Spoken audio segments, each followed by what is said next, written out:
Hello, everyone. Welcome back. How have you guys been?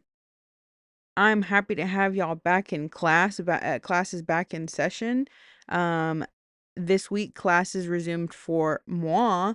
I don't know about everybody else. I know that my perspective is kind of stuck in school. Like I was having a conversation with someone recently and was like, and actually I talked about this last week on the podcast as well about needing to get back in the groove of things, and I had mentioned that to her, and she was like, "Girl, I stopped having summers in high school." And I was like, "Oh, man, you're right." And soon enough, summer won't matter to me either. Summer will just be a season. So, anyways, you guys are probably like, "Kelly, that's such a student problem, not my issue." And it's not. You're here to get let in on some lore. So, welcome back to Lady of the Lore. I'm your host, Kelly Ornelas, and I have kind of been in my you guys probably don't care, but I've been in my grateful era lately. My, kind of you know, it's kind of opened me up to trying to acknowledge and remember that I'm living in a moment that I once prayed for. Sometimes and you'll get into the very position that you wished for so long. And because we're so busy with all that comes with it, like you pray for that job, you're going to have to work in that job. But you get so busy with those things or busy with all the things that come with it and you don't acknowledge it. You don't take a step back and pat ourselves on the back for what it took to get there. And so I think sometimes that makes people miss it. You miss the opportunity to take something and really appreciate it. You get what you wanted, but I don't think you can enjoy it the same without remembering where you come from. I don't know where it comes from, honestly. I think you hear it from a lot of different places, but it kind of goes along with having to experience pain in order to experience pleasure so that, you can appreciate the good. Needing the rain before the rainbow, that kind of jazz. So, gratitude for the path that came first has been weighing very heavily on me lately.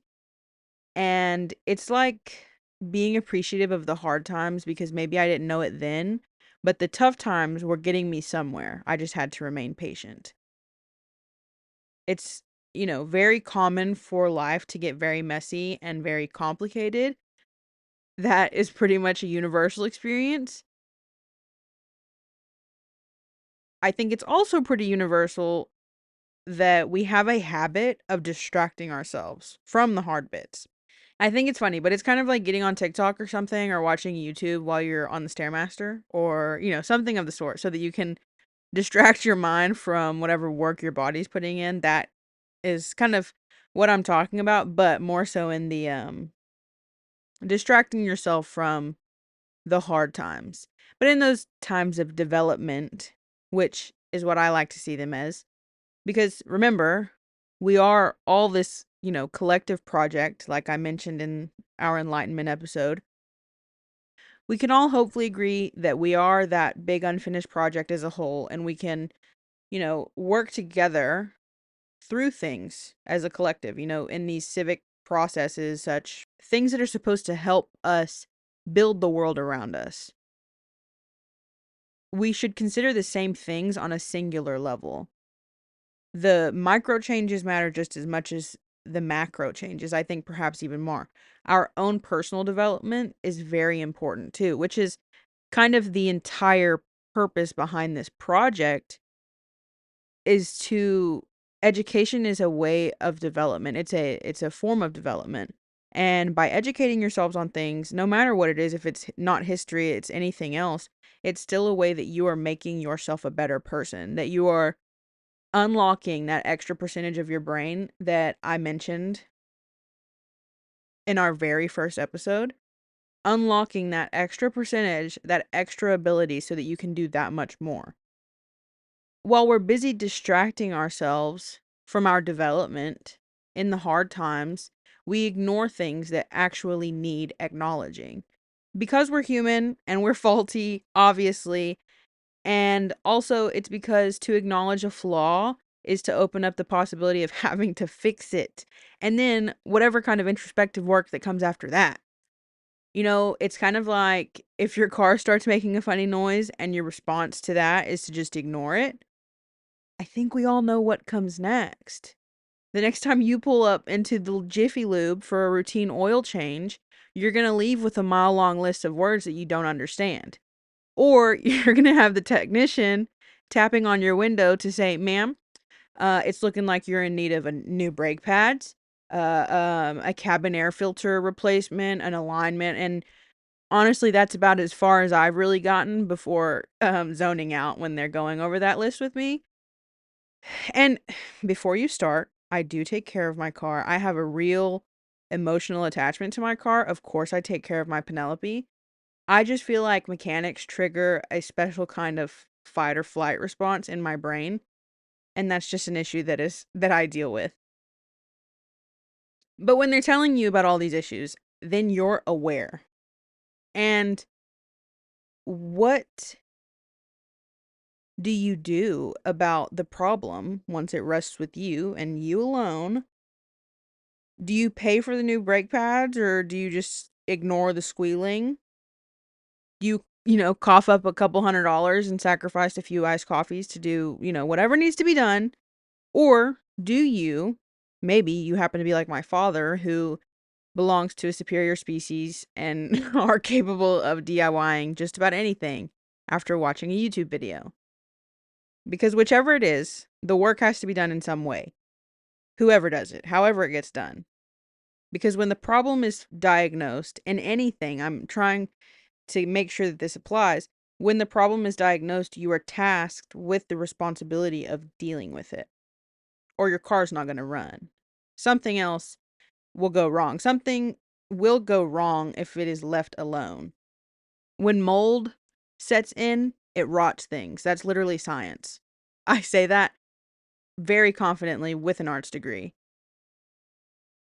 In the period of development, which I'm going to keep referencing that as, we can choose to fix or we can choose to ignore. And whatever happens on the other end of things will be the fruits of our labor, our singular labor, whatever you choose to do. If we take care of things during the period of development, then whatever comes out the other side obviously would be better off. And if you don't, well, science, like I said earlier. And I'm ranting to you about this because it holds water in a lot of different ways, which is what I've been saying, that it applies to other things outside of. I know I'm talking on like a personal level. I sound like your therapist right now, or I'm also talking about mechanics and cars and you're confused. But you can apply the metaphor or this philosophy however you need to. We can see that if the human project is in the midst of development and under continuous development, then we can look back and be grateful for what it took to get here. The things that we have access to today, the opportunities that are afforded to so many of us. And we can also find the areas that are still in need of more development and then place our focus there. Because you get to a certain point where, for me at least, you get to a certain point where you look around you, especially in some of those tougher times, and you think, what is going on? What is happening? Why is this happening? And maybe if you're like me, then you think, why is this happening to me? Like I'm the only person who's ever had a bad day. Sometimes I have to sit back and think, Kelly, remember the focus, like refocus, girl. But for someone who sees everything as living history, sometimes those bigger issues more than just the bad days, when I look around at things and I watch the headlines, I hear the conversations, I think about all of this, how it will all look in 50 years. For instance, when we think about the last presidential debate, we obviously have had a change of plan since then, but Twitter made their jokes and we probably all are guilty. I'm guilty of pointing at my screen and laughing at jokes about how laughable the debate was. We laughed at the spectacle that they made of themselves. Okay, either out of real entertainment or even kind of the disappointed, like, man, that kind of thing. On the screen, they all act like characters in one big reality show. But hey, let me give you a newsflash. A former president was shot and almost killed weeks ago. Throw away your personal politics, okay? A former president of the United States, a world leader at one time, the commander in chief of what the world considers to be the most technologically and the most economically successful country on the planet. And it's because the title has become a joke. And I'm not placing the blame on you. I'm not placing it on us, as on me as the consumers of the media, okay? I'm not necessarily placing any blame anywhere. I try blaming the people who, put on the show because a lot of them have contributed to desecrating that position. And honestly, blaming them, I don't even know what good that will do. When JFK was assassinated, the world stood still for just a moment. At a mere 23 years of age, I wasn't around for that, but I did look into it. And everything that I read, all of the news headlines, said that immediately they turned to covering this horrifying moment, and people stood still, holding their breaths. Businesses were closed, classes were canceled, activities were postponed. There were UN ambassadors and prime ministers all across the world, the Pope, all of these characters who stopped for a moment and collectively grieved not just a man, but the American head of state, the chief executive of one of, if not the strongest country on the map. Fortunately, we did not have to watch a former president die on national television. And I may have my own opinions about Donald Trump. You may have your own personal opinions about him, but I am grateful we did not have to watch a president die on national television. Because that bullet was inches away from an elegy that would exist in textbooks and in lesson plans and in the historical memory for the rest of time. And perhaps even more so based on the technology that we have. I mean, can you imagine? We would have probably gotten like an AI recreation of the entire ordeal, and they would have used it as some kind of like sick, immersive teaching thing. It pushes you to that point of saying, what the hell is happening? Why are we not seeing that every decision that we make, all of these events, all of the crazy big things, why aren't we recognizing that this is going to be recorded?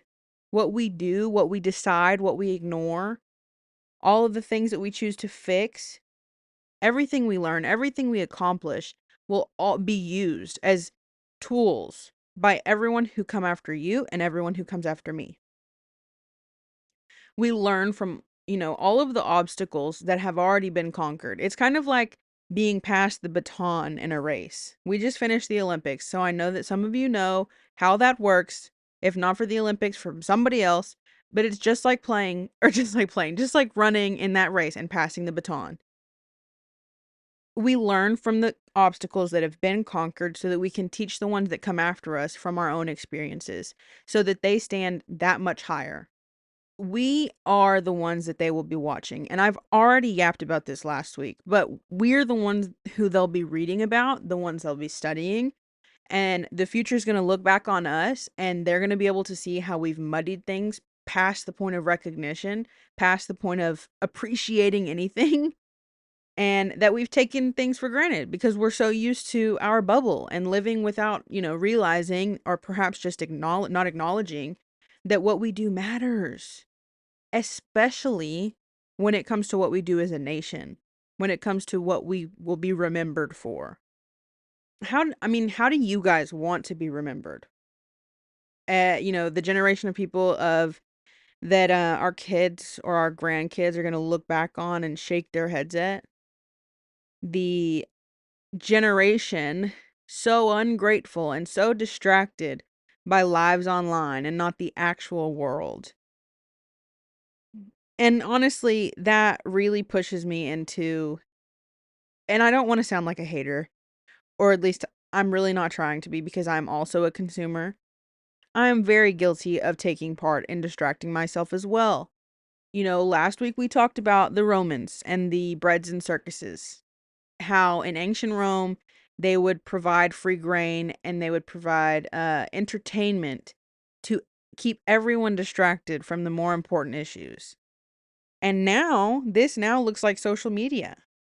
through social media, through reality TV, constant entertainment and distraction through trends, all of this, we're hyper fixated on things that are not important and so much less interested in the things that actually are. Like the Romans, up until the fall of the Republic, let me repeat, we are trading in the things that matter. We're trading in our voices for things that absolutely do not. In the grand scheme of things, they do not matter. The constant engagement with entertainment, the swiping, and maybe I sound like those videos that will interrupt you while you're swiping, like you're deep into TikTok or Instagram Reels, and they're like, "Whoa, you've been scrolling for way too long." That's how I feel right now. But that constant engagement, chasing superficial content completely prevents any self-reflection. And that's what I have been saying what we need to do, looking back on where we came from, acknowledging what it took to get there, being appreciative of all of that. It'll prevent you from learning anything past those 5-minute life hacks that are actually completely not useful. It's going to prevent us from accomplishing anything in our periods of development. And I would like to continue reminding you, I may be playing your therapist today and I may be prescribing all of this introspective work for personal progress, but I want to make sure that you see how connected the small changes made between us or made by us personally, singularly, how they're connected to the big macro changes that we keep waiting on and we keep asking for from the world around us, especially politically. Because we're distracted by the viral trends, by the dopamine driven nature of social media, it becomes a cycle of superficial satisfaction that doesn't actually contribute to any kind of genuine growth. And I'm not going to villainize every part of the internet. After doting on it last week, after being a literal proponent of the thing itself, me using the internet to get this podcast to you guys, I just think that I need to use whatever platform that you permit me to say that there's a balance to these things. There's a way to understand some of the things that you see on the internet as something that really doesn't matter as much as the things right in front of you, or that not all of it does. We're tapping into a culture that is fixated on entertainment and on distractions, and it completely reduces our civic engagement. You're not seeing really the backwards way of thinking that stains the world around us by participating in the trends. All of the politics, all of the concerns for the environment, the social justice issues, all of these things take a back seat to all of the trendy topics or the most viral content. And I'm realizing that I don't love the word trendy, maybe just because of what it stands for. But all of our distractions are shaped by something called discourse. And I need you to write that word down, okay? Stop whatever you're doing, write that word down because it's going to be important. Discourse is the way that we talk about and the way that we think about things within society, within a given society, within a given time period. It's the words, the ideas, the conversation, all of it that shape how we see the world. And it might sound a little difficult, and I'm going to keep explaining it, and maybe the more that we get into it, the more it will make sense. But it's the way society talks about and values certain things and how it influences what we pay attention to and what we consider important on the very basic level of you and I. For example, if the dominant discourse, the most heard about thing in society celebrates wealth and fame and appearances, then media and social platforms are probably going to focus on these topics and they're going to be our main distractions because they're big businesses and that's what big businesses do, obviously. This means that all of the things that we get distracted by, the celebrity gossip, the quasi celebrity influencer gossip, viral trends, the superficial content, it's not random. It's a result of all of these narratives and the messages that are constantly promoted around us that shape our interests and they shape how we do things. And a lot of times it's at the expense of more meaningful issues, important things like participation. If you followed that, discourse is really just the stories and the messages that get repeated so much that they start to feel like the truth, even if they might not be the whole picture, okay? And that is a quick version of something that I'm cooking up, and I'm going to get back into discourse in a couple of other episodes, because if you think I found an invisible string in the Enlightenment, you have no idea. So stay tuned for that. But for today, we're going to operate off of the simple understanding, the simple definition. Understanding discourse, at least the power of it, is very important for what is to follow and for your daily lives, okay? This is why I say to take notes, people. It's not just about language, okay?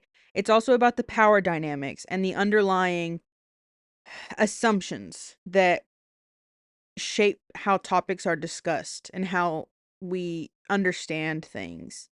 It influences how we understand reality, and it also, in doing that, tells you and determines what is considered normal and acceptable. So it places a filter over the real world. It face tunes the real world.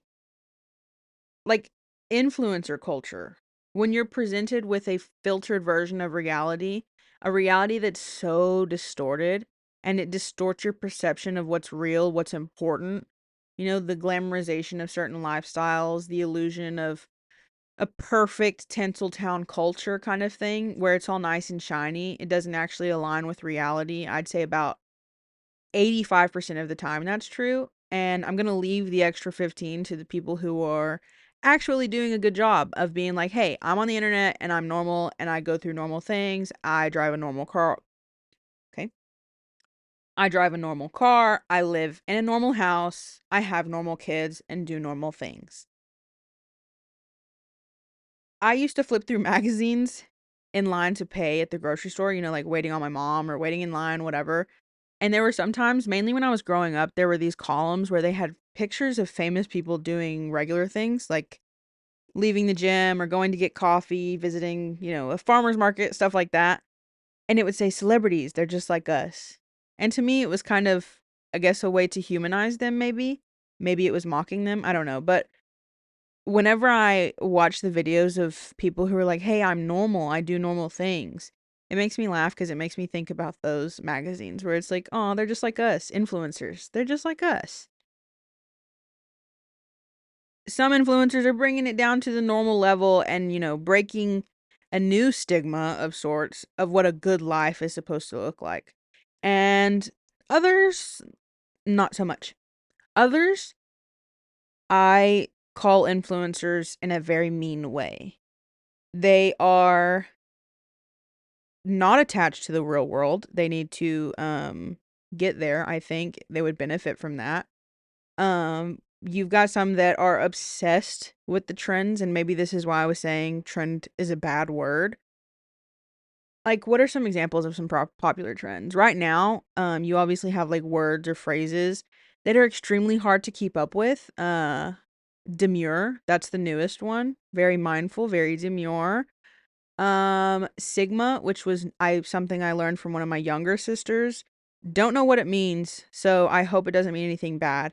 And then you also have things like it's giving. It's giving this. It's giving demure. You know, like that, those two together, it's hard to understand, okay? And I sound off like I sound like a 16-year-old when I speak like this, and I hate that. But, you know, interestingly enough, there are some trends that are completely worthless and extremely superficial, like Stanley Cups. I am guilty of owning one. It was a gift from a friend, so don't hate me.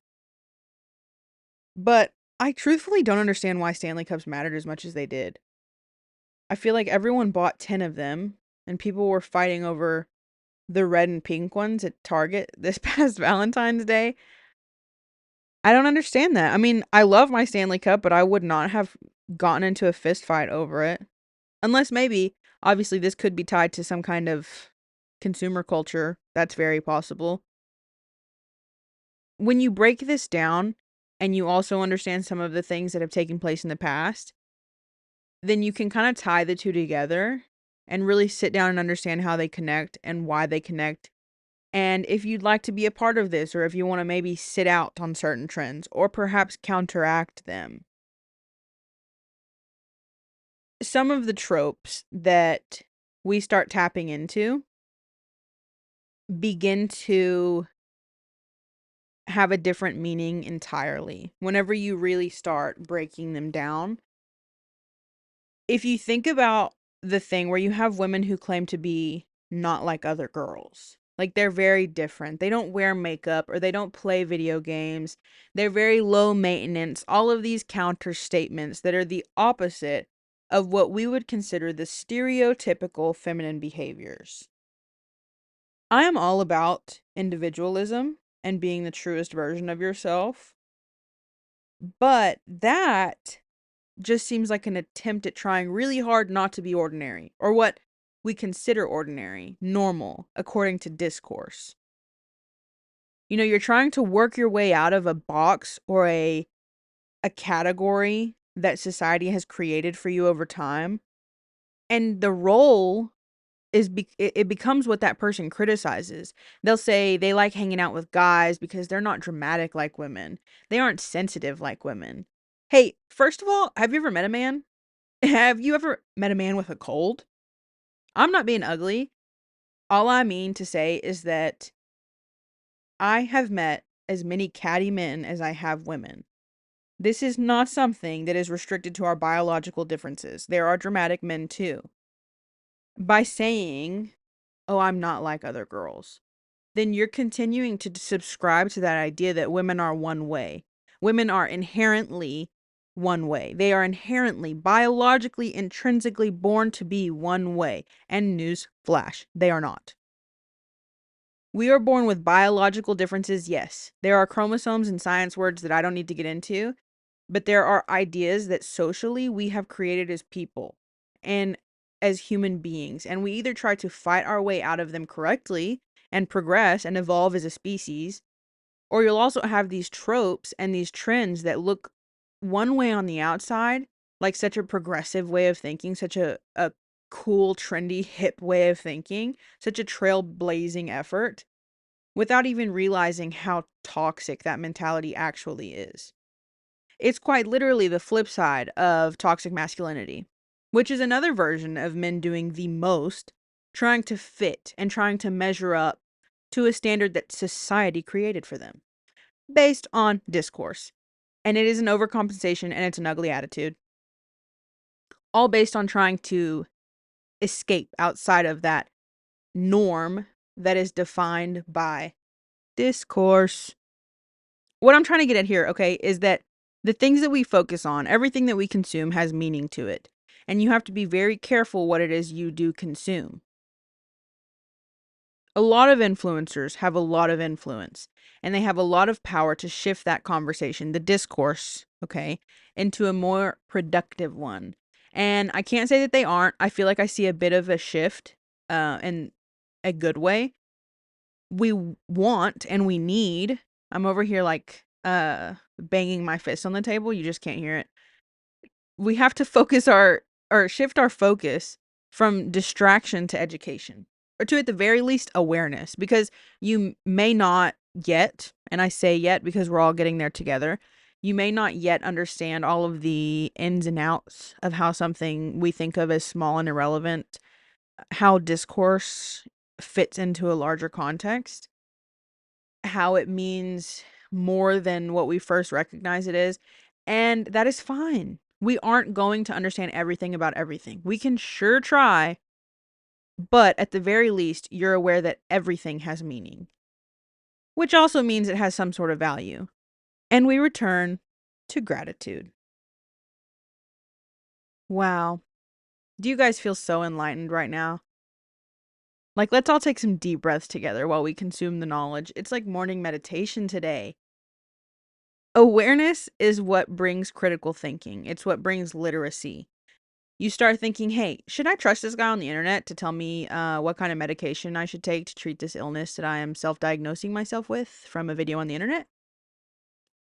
Should I maybe wake up and have a cup of black coffee on an empty stomach, or water with lemon, or water and apple cider vinegar, or lukewarm green tea, or a spoonful of turmeric. All of these opinions and all of this information, it just gets in the way. It's a circus that is distracting us from thinking critically about the moments that we live in, about the time that we are living in. And we've got to start separating it from what is actually real. We have to consume more mindfully and move beyond just the bread that they hand us and the circuses they put on for us. Because imagine a world where media, modern media, the apps that we check 100 times a day or the shows that we binge, imagine it not being the fall of man. Because you hear lots of people talking about it. I can definitely comfortably, confidently admit that I have been that person that's kind of pessimistic that it's like, God, TikTok's going to be the fall of man. And I make that comment just because you get so irritated seeing some of the stuff like the brain rot things where it's like, what are we doing with our lives? The access that we have to information, and this is what we're doing. It's just so frustrating sometimes, but I have to stop thinking that way and maybe also believe that it's not just for the superficial satisfaction that we get from the dopamine boost from our loyal story likers, where we can use it to do this, that we can encourage awareness, that we can empower ourselves. And it's about learning empathy because, as I've recently discovered and really understood, learning these things about ourselves and about our history is an exercise in empathy. It's appreciating the perspectives and the experiences and understanding the context of certain things, and it builds your compassion. And I feel so much better now. This was literally like walking out of therapy. I hope that I explained discourse well enough to you guys. We're going to get into it again next week because discourse is a very, very important factor, and I want you to remember that. I really hope that you wrote it down, and I hope the word is stuck in your head for the next 7 days because it's interesting. It's probably one of my favorite things that I've learned about history so far. And today we didn't get too historical, but that's because I gave you the Roman Empire last week, and that's a lot. So, I hope you enjoyed this episode. And if you did, please let me know and let your friends know and share it with them because I'm excited to build our familia here. And everyone's learning something, and I love that. And I hope I see you guys next week. Have a beautiful week. Talk to you later. Bye.